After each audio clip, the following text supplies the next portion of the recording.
Yung inyong hearing ay nakatakda, tama ba? October 27 ba?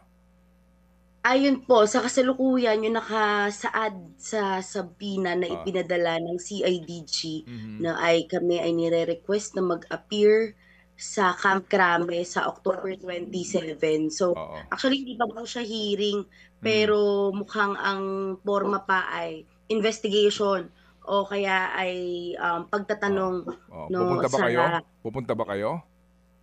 kasalukuyan sa pakikipag-ugnayan po namin sa aming mga legal counsel ay hindi pa namin napagtatalakayan yung Mhm. pag-appeal, pero sa ibang mga student leaders na napadalhan ng Mm. sabina kagaya ni Jacob Baluyot mula rin sa PUP, Mhm. isang student journalist, nakapagpadala na siya ng answer letter sa CIDG stating na hindi siya magpa-participate doon sa ginagawang investigation ng PNP-CIDG sa mga naganap na violent actions noong September 21. Sa bahagi ko, ay pinagtatalakayan pa namin ng aming legal counsel kung paano sasagutin itong ipinadalang sabina na ito dahil malinaw na ito ay forma ng intimidasyon laban sa akin bilang isang student leader at magiging isang danger kung mag appear ako sa Camp Krame. Ito ay malinaw na sagka sa aming seguridad bilang mga student leaders katulad Mm. din ni Joaquin.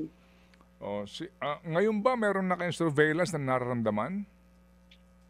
Well, sa kasalukuyan po,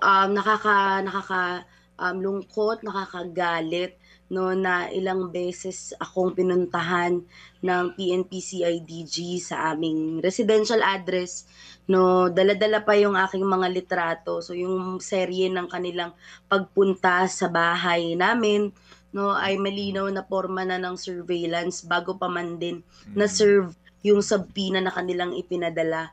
Yung Mm. kagaya rin ng ibang mga student leaders. Actually, in total, kami ay apat ng Mm. mga student leaders Mhm. na makailang ulit nilang binalikan sa aming bahay, no, in their capacity na hanapin yung aming address.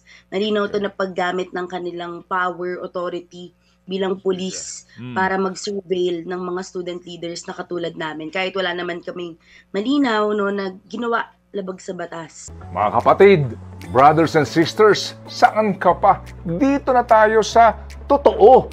Dito na tayo sa True FM. Mga kapatid, mag-subscribe and follow po kayo sa social media accounts ng True Network PH. Yan po kami, hanapin nyo lang True Network PH, Facebook, Instagram, YouTube, TikTok, and podcast. Mapa Apple or Spotify man yan, mahahanap nyo kami. Lahat ng mga napapanood at napapakinggan nyo po sa programa, nasa social media accounts namin yan. So, paano mga kapatid? See you sa social media!